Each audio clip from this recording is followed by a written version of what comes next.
Daily Gospel Reflection with Father Jack. Friends, brothers, and sisters, nothing can stop God's plan for your life. Reflect and be blessed.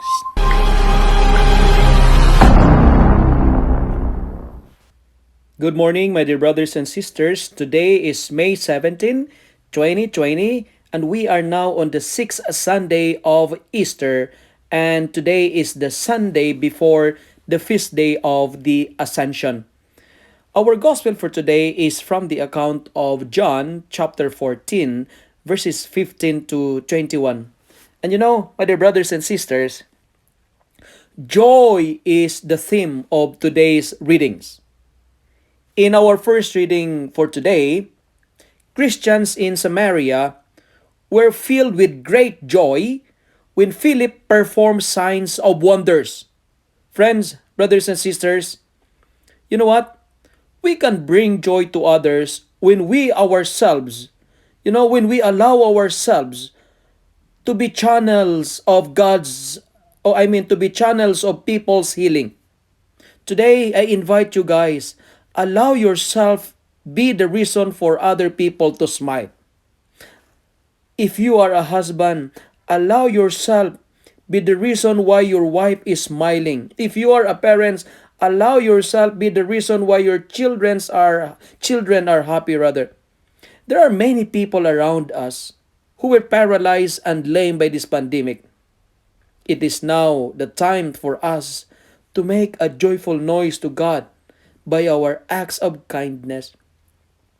Friends, brothers and sisters, always remember that no matter how useless you feel, you are someone's reason to smile. Remember that.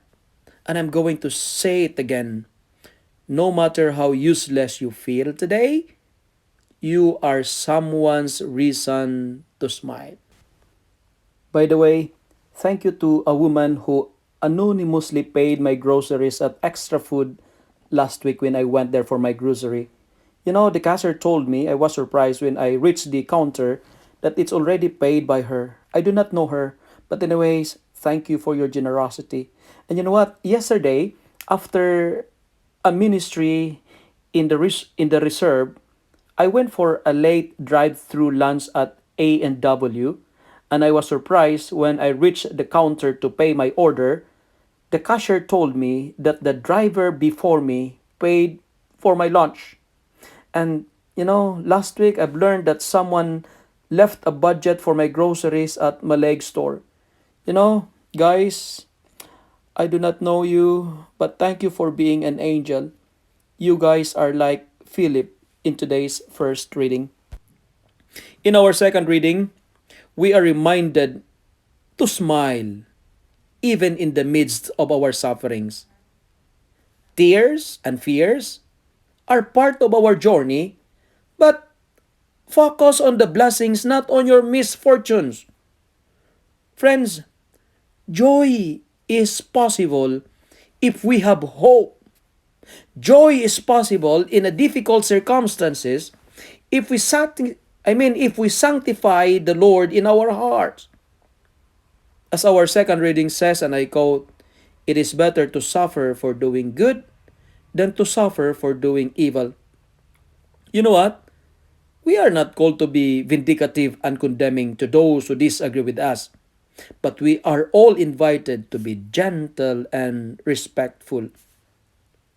Friends, brothers, and sisters, always do good. Always do good. Follow this rule, and you always have joy in you. And finally, the gospel is a very comforting. Comforting in a sense, Jesus assures us that He will not abandon us. This is what He said, and I quote, "I will not leave you orphan." End of the quote. Friends, brothers and sisters, I just wanted you to know that someone up there cares for you, and His name is Jesus.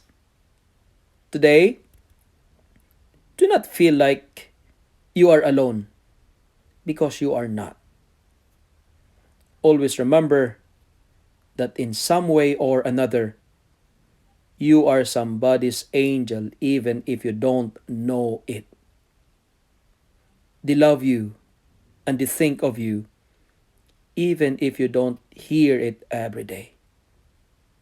Friends, trust that there is love around you even if you cannot feel it. Today, be brave and fill your mind with optimistic thoughts. Amen.